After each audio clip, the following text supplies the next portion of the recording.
നമസ്കാരം. സമഗ്രയിലേക്ക് സ്വാഗതം. നിട്ടൂരിലെ NTTF തൊഴിൽ പരിശീലന കേന്ദ്രം 65-ാം വാർഷിക നിറവിൽ 1959 ആരംഭിച്ച സ്ഥാപനത്തിന്റെ സ്ഥാപകദിന വാർഷികാഘോഷ പരിപാടികൾക്ക് തുടക്കമായതായി NTTF അധികൃതർ വാർത്താസമ്മേളനത്തിൽ അറിയിച്ചു.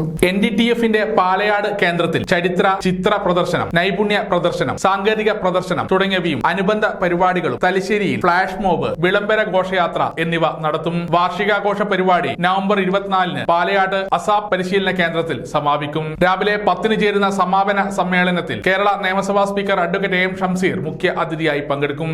തലശ്ശേരിയിൽ അല്ലെങ്കിൽ ഉത്തര മലബാറിൽ എല്ലാവർക്കും അറിയുന്നത് പോലെ 1959 ഇത്തരമൊരു പ്രസ്ഥാനം തലശ്ശേരിയിലെ നെട്ടൂർ എന്ന വളരെ പിന്നാക്കം നിൽക്കുന്ന ഗ്രാമത്തിൽ തുടങ്ങിയത്. സ്വിറ്റ്സർലൻഡിലുള്ള ഒരു സന്നദ്ധ സംഘടനയായ HEKS ആണ് ഇത് തുടക്കം കുറിച്ചത്. അന്ന് ടൂൾ ആൻഡ് ഡൈ മേക്കിംഗ് എന്ന ഒരു സാങ്കേതിക ശാഖ, ഒരു തൊഴിൽ നൈപുണ്യ വിഭാഗമാണ് അധികാരികൾ നമ്മുടെ കുട്ടികൾക്ക്, യുവാക്കൾക്ക് തൊഴിൽ കൊടുക്കുന്നതിനായിട്ട് കരുതി വെച്ചത്. അത് വളർന്ന് ഇന്നിപ്പോൾ NTTF എന്നൊരു പ്രസ്ഥാനമാണ്. ഈ പ്രസ്ഥാനത്തിന് ഇന്ത്യയിലാകമാനം 15 സംസ്ഥാനങ്ങളിൽ 15 കേന്ദ്രങ്ങൾ ഇന്ന് നിലവിലുണ്ട്. ഈ 15 കേന്ദ്രങ്ങളിലായിട്ട് 10,000-ത്തിലധികം കുട്ടികൾ ഒരേ സമയം പഠിക്കുന്നു.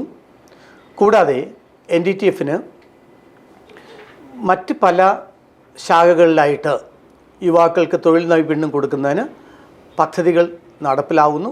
ഒന്ന് ലേൺ ആൻഡ് ഏൺ, അതായത് കേന്ദ്ര സർക്കാർ വളരെ കാലങ്ങൾക്ക് മുമ്പ്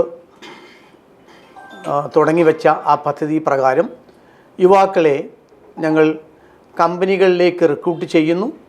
വേദിയിൽ പൂർവ്വ വിദ്യാർത്ഥി സംഗമം, വിദ്യാർത്ഥികളുടെയും ജീവനക്കാരുടെയും അവാർഡ് ദാനം, ഏഷ്യയിലെ ആദ്യ ടൂൾ ആൻഡ് ഡൈമേക്കർ എഞ്ചിനീയർ എന്ന ബഹുമതിയുള്ള നിട്ടൂർ NTTFിലെ തലശ്ശേരിക്കാരിയായ പൂർവ്വ വിദ്യാർത്ഥി PV രാജലക്ഷ്മിയെ ആദരിക്കൽ എന്നിവയും നടക്കും. പത്രസമ്മേളനത്തിൽ പ്രിൻസിപ്പൽ R അയ്യപ്പനും സീനിയർ ഓഫീസർ വികാസ് പാലേരിയും വൈസ് പ്രിൻസിപ്പൽ VM സരസ്വതിയും administrative manager PP Sheema, accountant assistant manager VM Rajesh എന്നിവർ പങ്കെടുത്തു. സമഗ്ര ന്യൂസ്, പാനൂർ.